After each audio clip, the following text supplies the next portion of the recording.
Daniel Carter sat alone in his study, the dim glow of his laptop screen barely illuminating the hardened expression on his face. The rhythmic ticking of the clock on the wall was the only sound in the room, but he hardly noticed it. Sleep was the furthest thing from his mind. Every time he closed his eyes, he saw Jasmine's face, her wide, frightened eyes, the way her hands trembled as she emptied her pockets, the way she had looked at him when he arrived, desperate for someone to protect her. The rage inside him burned like a slow, controlled fire, contained for now but ready to ignite at any moment. Daniel had spent decades serving justice, tracking down criminals, and putting them behind bars. He believed in the rule of law, in the idea that justice would prevail if the right people fought for it. But tonight, he wasn't just an FBI agent. He was a father.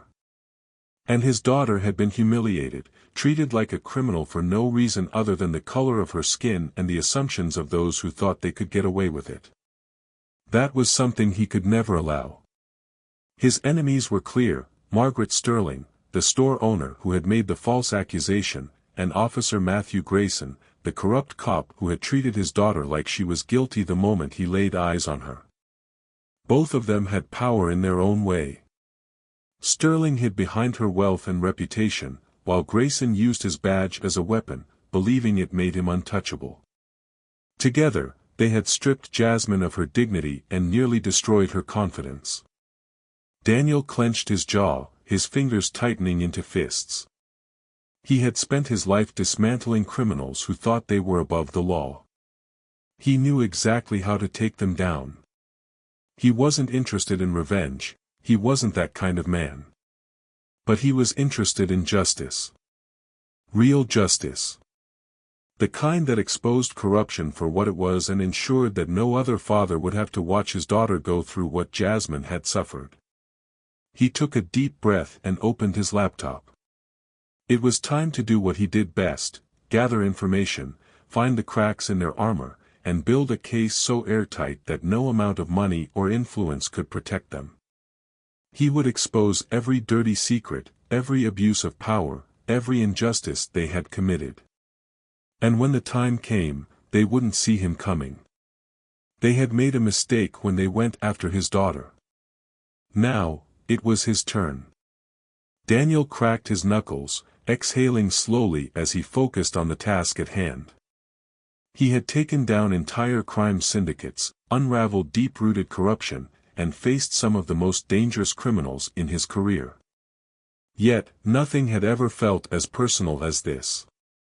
The people who humiliated and falsely accused his daughter had made a grave mistake: they had underestimated a father's resolve. The first step was gathering undeniable proof. Jasmine's word alone wouldn't be enough in a system where power and influence often outweighed truth. Margaret Sterling had money, connections, and a team of high-profile lawyers who would twist the narrative to protect her name. Officer Matthew Grayson had a badge, authority, and a network that would cover for him. But they had overlooked one crucial thing: Daniel Carter was relentless. Surveillance footage. That was the key. Every high-end jewelry store had security cameras, and Sterling Jewelers was no exception.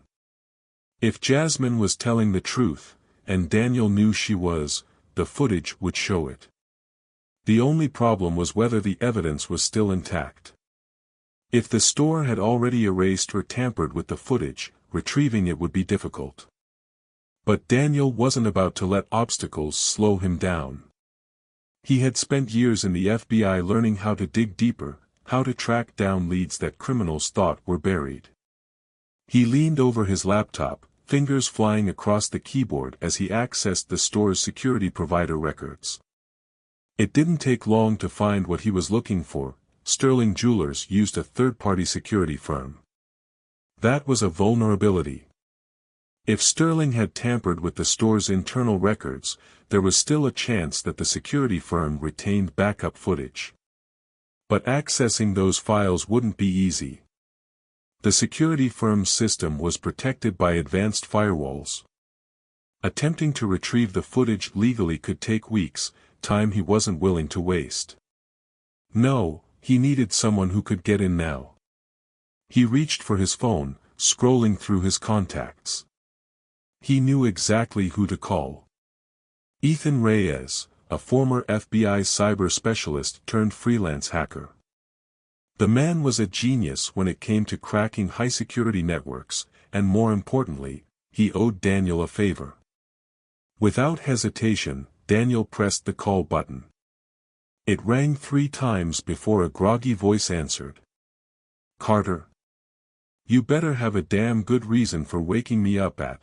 There was a pause, followed by a loud yawn. "What time is it?" "I need you," Daniel said, skipping past the small talk. "I need access to surveillance footage from Sterling Jewelers. I need it yesterday." There was silence on the other end. Then, a low whistle. "That's a high-security system. What the hell did you get yourself into?" Daniel clenched his jaw. "Not me. My daughter." Another pause. When Ethan finally spoke, his voice was different, serious, sharp, fully awake. He knew Daniel wouldn't be calling if it weren't something big.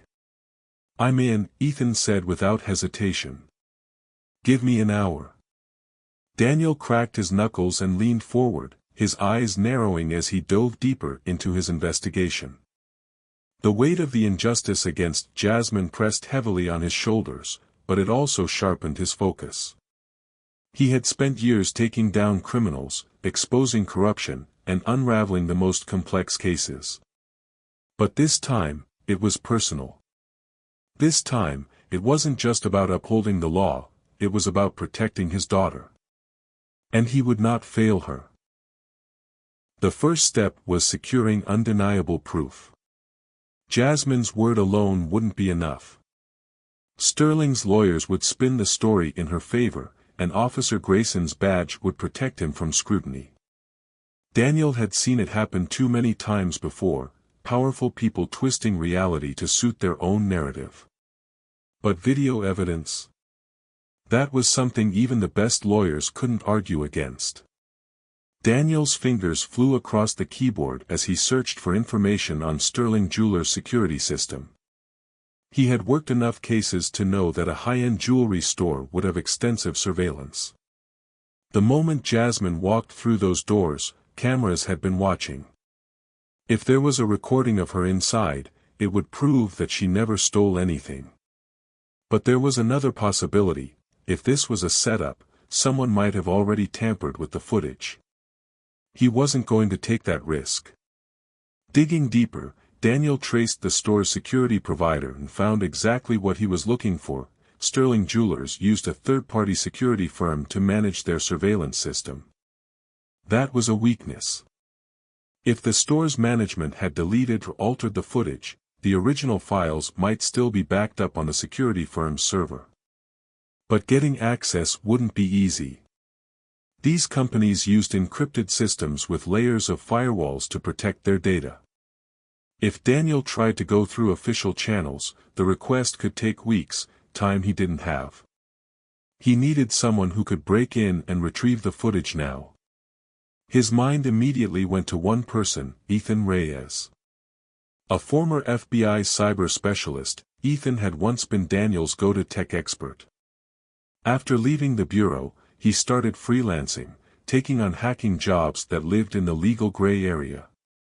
He was the best at what he did, and right now, Daniel needed the best.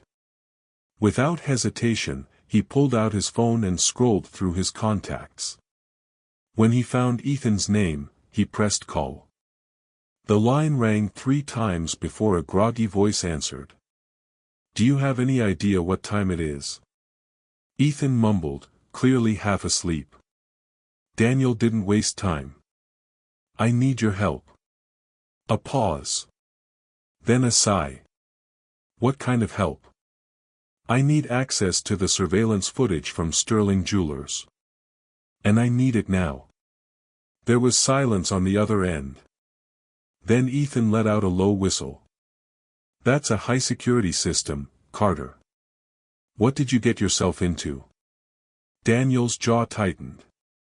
His voice was cold, controlled. Not me. My daughter. That changed everything. Ethan exhaled sharply, fully awake now. I'll do it, he said, his tone serious. Give me an hour. Daniel's jaw clenched as he stared at his laptop screen, the glow illuminating the tension in his eyes. His fingers moved swiftly over the keyboard, navigating through restricted databases, internal police reports, and archived case files. If Officer Matthew Grayson thought his abuse of power would stay hidden, he was about to be proven wrong. The evidence against Grayson was overwhelming. Daniel started compiling past complaints, not just vague accusations but hard, documented cases that had been swept under the rug. The first report was from 3 years ago, when Grayson pulled over a black college student for a routine traffic stop. The student, Derek Hayes, was an honors student at the University of Chicago, studying to be a doctor. Yet Grayson accused him of stealing the very car he legally owned. Hayes had recorded part of the incident on his phone. In the video, Grayson could be heard saying, "I don't care what papers you have. People like you don't own cars like this." The case never made it to trial. The evidence vanished, and the police department dismissed the complaint due to lack of proof. Daniel clenched his fists. He knew how it worked. Cops like Grayson knew exactly how to manipulate the system, how to frame their reports, how to justify their actions just enough so they couldn't be fired. Another case, 18 months ago. Ramon Torres, a middle-aged Latino construction worker, was stopped on his way home. Grayson claimed Torres looked suspicious and insisted on searching his truck. When Torres refused, citing his rights, Grayson slammed him against the hood and arrested him for obstruction. A witness recorded the arrest, showing Grayson yelling, "You're resisting. Stop resisting," while Torres lay still, his face pressed into the pavement. The charges were later dropped, but not before Torres spent a weekend in jail, lost his job, and missed his son's birthday. Again, the complaint was quietly dismissed. Daniel exhaled sharply. This wasn't just bad policing. This was a pattern of targeting minorities, humiliating them, and walking away without consequences. He found more cases. A 16-year-old black teenager, falsely accused of shoplifting, detained for hours without cause. A pregnant woman, forcefully pulled from her car because Grayson felt threatened. A disabled veteran, shoved to the ground when he asked why he was being stopped. None of these cases had ever led to disciplinary action. Daniel's blood boiled. This man had been allowed to do this for years. And now, he had come after his daughter. That was his biggest mistake. Making it public. Daniel gathered all the reports, victim statements, and the damning video clips he could find. He created a dossier on Matthew Grayson, a file so detailed that no department could ignore it. But the police wouldn't police their own. That much was clear. He needed the public's attention. He needed a warrior who would take this to the people. Daniel clicked open his messages and typed a name, Sarah Whitmore. She was a fearless investigative journalist, known for exposing police corruption. She had worked on stories that led to resignations, lawsuits, and even criminal charges. If anyone could make Grayson's crimes known, it was her. Daniel typed. "I have a story for you. A dirty cop with a history of abuse, and this time, I have the proof. Call me." He hit send. Now, he just had to wait. But not for long. Setting the trap. Daniel Carter didn't believe in luck, he believed in preparation. And right now, he was preparing to destroy Matthew Grayson. As he waited for Sarah Whitmore's response, he formulated his next move. The evidence he had compiled was enough to turn public opinion against Grayson, but Daniel knew that corrupt cops like him were slippery. Even with overwhelming proof, police unions and internal affairs would protect their own. If he wanted real justice, he needed to catch Grayson in the act, something that no department could cover up. He needed a trap. Step 1, the bait. Grayson was arrogant. He believed in his power. He thrived on control. And like all men who abused authority, he relied on fear to silence his victims. Daniel needed someone he wouldn't hesitate to target again. Jasmine. The thought of putting his daughter in danger made Daniel's stomach twist, but she wasn't going to be alone. She would just be the bait, he would be the one pulling the strings. After a deep breath, he walked to Jasmine's room and knocked softly. She opened the door, eyes still clouded with the weight of the night's events. "Hey, sweetheart," Daniel said gently. She tried to smile, but he could see the exhaustion behind her expression. "Hey, Dad." He placed a hand on her shoulder. "I need your help." Jasmine frowned. "With what?" "With bringing down Grayson." Her eyes widened. "Dad, you're not thinking of." "I won't let him get away with this," Daniel interrupted, his voice calm but firm. "And I won't let him do this to anyone else. But I need him to take the bait."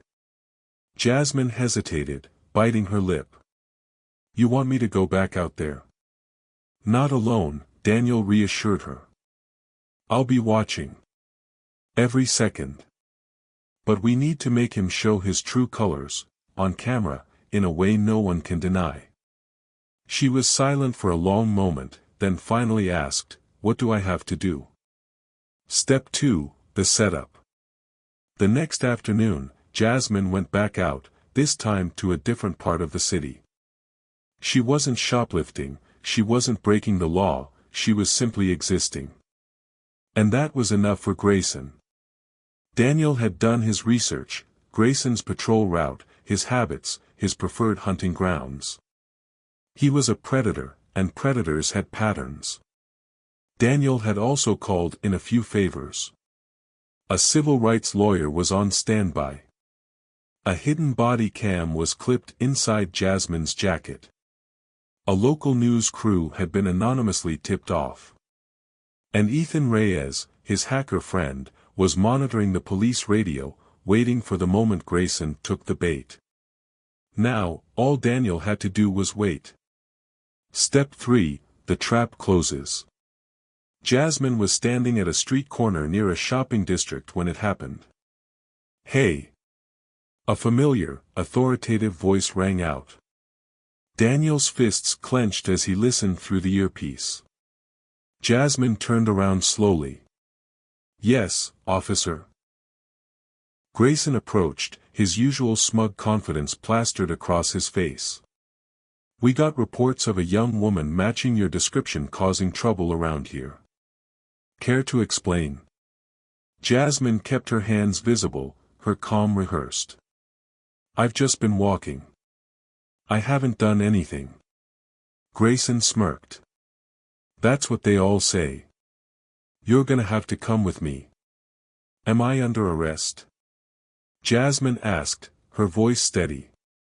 Grayson's smirk faltered for a split second before returning. "Don't get smart with me. Just hand over your bag."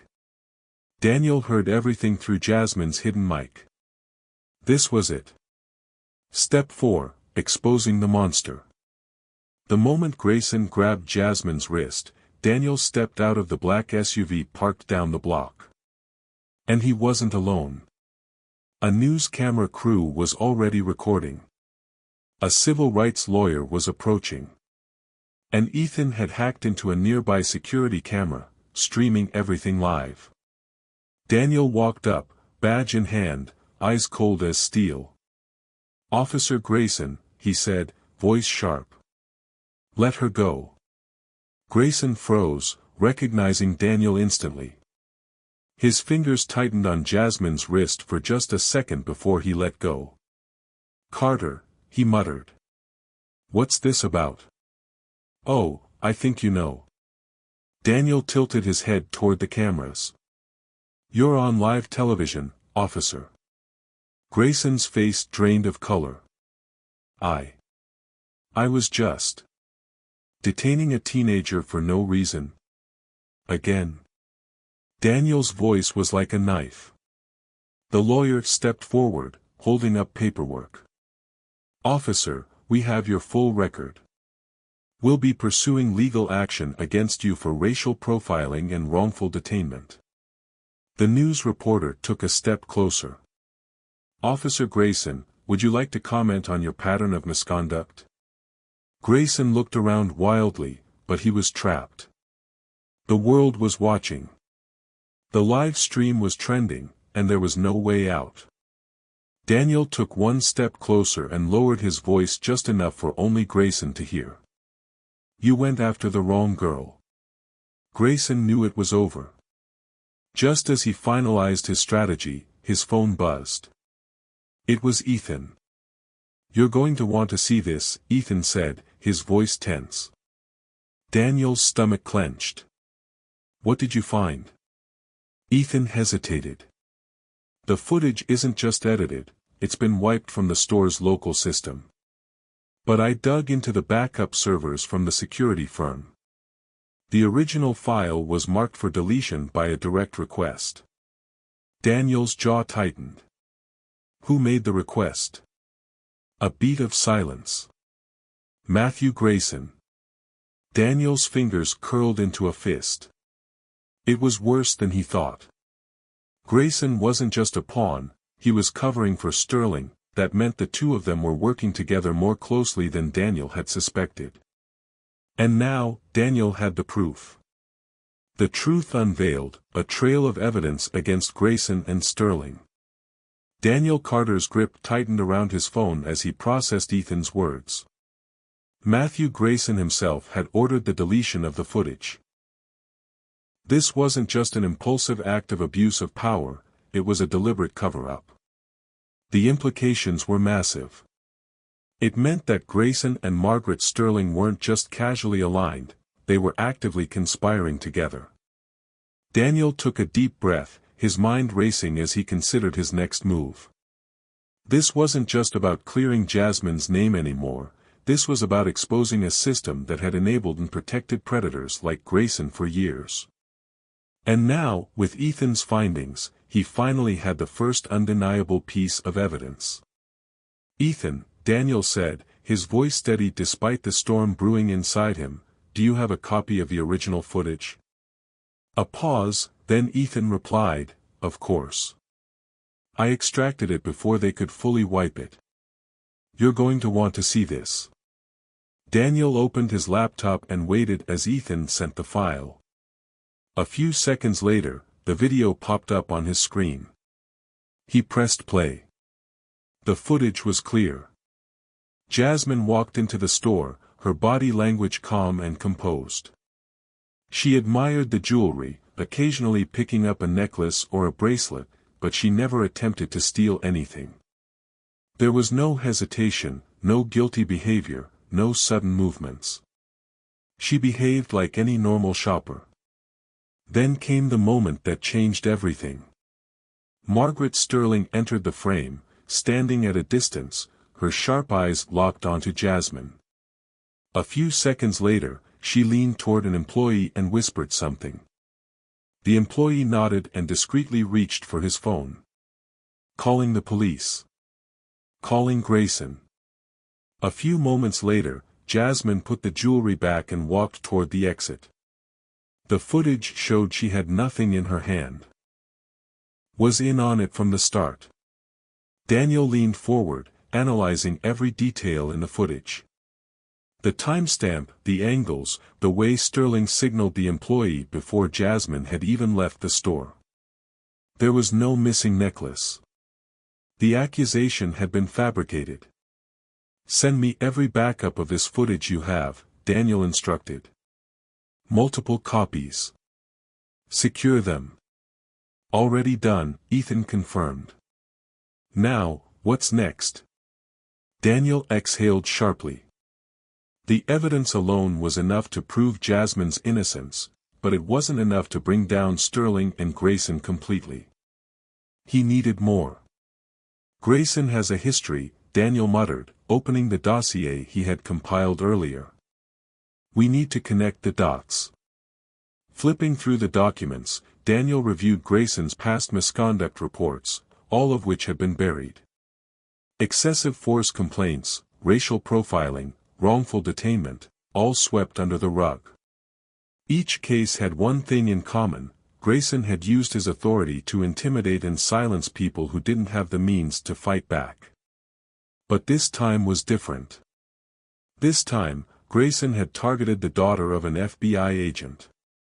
Daniel scrolled through his contacts until he found a name: Sarah Whitmore. An investigative journalist with a reputation for dismantling corrupt institutions. He typed a message: I have undeniable proof of a corrupt officer and a fraudulent business owner framing an innocent teenager. This goes deeper than one case. I need your help exposing them. Less than a minute later, his phone buzzed. Sarah's reply was short and to the point: send me everything you've got. I'll make sure the world sees it. Daniel smirked. Perfect. But there was still one more thing he needed to do. He had evidence of Sterling's setup, proof of Grayson's corruption, and a journalist ready to expose them. But there was something else, a final nail in the coffin. He needed to trap them in real time. Daniel leaned back in his chair, tapping his fingers against the desk. Ethan, he said, we're going to set them up. Ethan chuckled. Now we're talking. We leaked the footage to the right people, lawyers, community activists, civil rights organizations, but we don't let Sterling or Grayson know we have it yet. Then, we make them think the case is about to be dropped. Ethan caught on quickly. So they'll slip up, thinking they're safe. Exactly. Daniel nodded. They'll try to bury the story, discredit Jasmine, maybe even fabricate more evidence. And we'll be watching. He had seen it before. People like Sterling and Grayson thrived on their power, on the certainty that no one could touch them. But when they were threatened, they panicked. And when corrupt people panicked, they made mistakes. Big mistakes. Daniel cracked his knuckles, his mind sharpening into focus. The fight wasn't over yet. But it was about to begin. He exhaled slowly, feeling the weight of the night settle over him. He wasn't just dealing with a false accusation. He was dealing with a conspiracy. But that was fine. He had spent years taking down criminals who thought they were untouchable. Margaret Sterling and Matthew Grayson were no different. He picked up his phone and sent a final message to Sarah. We're going to make this public. Be ready. Daniel closed his laptop and stood, stretching out the stiffness in his shoulders. His daughter had been humiliated. Her innocence had been called into question. And now? Now it was time to make them pay. Daniel Carter had built his career on justice. He had taken down drug lords, corrupt officials, and white-collar criminals who believed they were above the law. But this time, the case was personal. Sterling and Grayson had attacked his daughter's dignity, and they would pay for it, not just in court, but in the court of public opinion, where their reputations would be shredded beyond repair. The case against Margaret Sterling. Margaret Sterling had built her empire on exclusivity. Her jewelry store catered to Chicago's elite, and she thrived on the image of refined luxury. But beneath that polished veneer lay a history of discrimination and corruption. Daniel, with Ethan's help, uncovered a disturbing pattern in Sterling's business operations. Discriminatory practices. Sterling Jewelers had multiple customer complaints filed over the years by Black and Latino shoppers who were subjected to heightened scrutiny, denied service, or wrongfully accused of theft.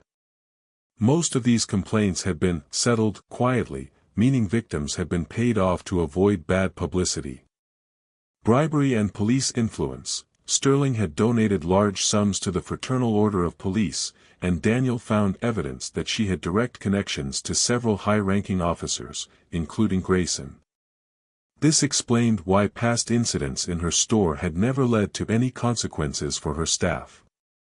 Insurance fraud. Daniel discovered a pattern of reported thefts in her store, each resulting in large insurance payouts. This suggested that she had staged thefts before, falsely accusing customers to justify filing fraudulent claims. With this evidence in hand, Daniel knew Sterling wasn't just guilty of racial profiling, she was guilty of criminal fraud. The case against Matthew Grayson. Officer Matthew Grayson had spent years hiding behind his badge, using it to harass and intimidate innocent people. But now, Daniel had the proof that would destroy his career.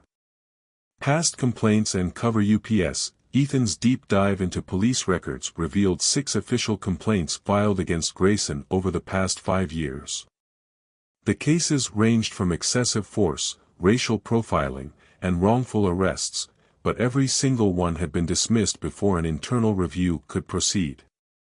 The reason? Bribes and favors from Sterling. Illegally deleting surveillance footage. The fact that Grayson had personally requested the deletion of the store's security footage was the nail in the coffin. It was clear obstruction of justice and a violation of both police policy and the law. Fabricating charges. This wasn't the first time Grayson had arrested someone under false pretenses. Daniel found evidence that Grayson had falsified reports in at least 2 other cases, one involving a young black man accused of shoplifting, another involving a Hispanic teenager wrongly detained for loitering. Now, Grayson was facing the full force of the FBI's Internal Investigations Unit. With Daniel's connections, the evidence had been handed directly to the U.S. Attorney's Office. There would be no cover-ups this time. Delivering justice. Daniel knew that gathering evidence wasn't enough, he had to make sure the public saw it. Sarah Whitmore, the journalist he had contacted, worked fast. By morning, an explosive front-page article detailed the scandal. The fabricated theft accusation against Jasmine. Sterling's history of discrimination and insurance fraud. Grayson's cover-ups and pattern of racial profiling. The secret ties between Sterling and corrupt officers. The story went viral. Protests erupted outside Sterling Jewelers. Activists demanded an immediate investigation. Customers vowed never to shop there again. By the end of the day, Sterling stepped down as CEO to protect her business, but it was too late. The damage was done. As for Grayson, his suspension turned into an official termination. His police union abandoned him, refusing to cover his legal fees. And when the federal indictment came down for obstruction of justice and falsifying evidence, he knew there was no way out. Daniel watched the news, his jaw set in satisfaction. Justice had been served. And for the first time since that awful day in the jewelry store, Jasmine finally smiled. Justice and closure. Daniel Carter stood in his living room, watching the evening news as the headlines flashed across the screen. Luxury jewelry store owner exposed in racial profiling scandal, and corrupt officer faces federal charges for evidence tampering. It was done. The system had worked, not perfectly, not quickly, but in the end, justice had been served. Margaret Sterling's empire had crumbled overnight. She had resigned, her brand was irreparably tainted, and federal fraud investigators were now digging into her past insurance claims. As for Officer Matthew Grayson, he had been formally charged and was facing a federal trial. The Chicago Police Department distanced itself from him, eager to avoid further scandal. But for Daniel, this wasn't about making headlines or taking down powerful people. This was about Jasmine. His daughter had walked into that store an innocent teenager, full of excitement, looking for a gift for her mother. She had walked out humiliated, accused, and afraid. No child should ever have to go through that. And no father should ever have to see his child doubt themselves because of someone else's prejudice. Jasmine sat on the couch, scrolling through her phone, a small smile on her lips as she read the supportive comments flooding social media. People had rallied around her, offering messages of encouragement and sharing their own stories. She looked up at her father. "Dad, it's really over, isn't it?" Daniel sat beside her, wrapping an arm around her shoulders. "Yeah, sweetheart. It's over." Jasmine exhaled deeply, as if releasing the last bit of tension still lingering inside her. "Thank you," she whispered. Daniel smiled, pressing a kiss to the top of her head. "You don't have to thank me, baby girl. Protecting you isn't just my job, it's who I am. A lesson for the future."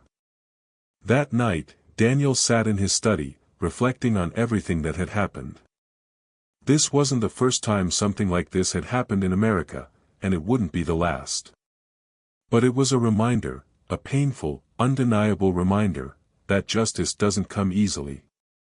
It has to be fought for. Margaret Sterling and Matthew Grayson had been powerful, protected, and untouchable, until they weren't. They had spent years believing they could get away with anything, that their privilege and connections would shield them forever.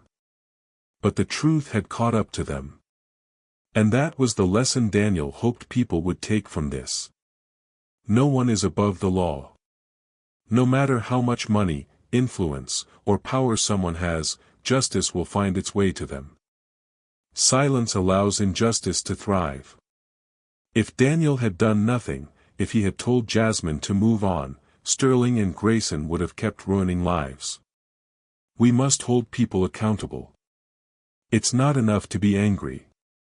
Real change happens when people take action, when they expose corruption, demand answers, and refuse to let injustice be buried. This wasn't just about Jasmine.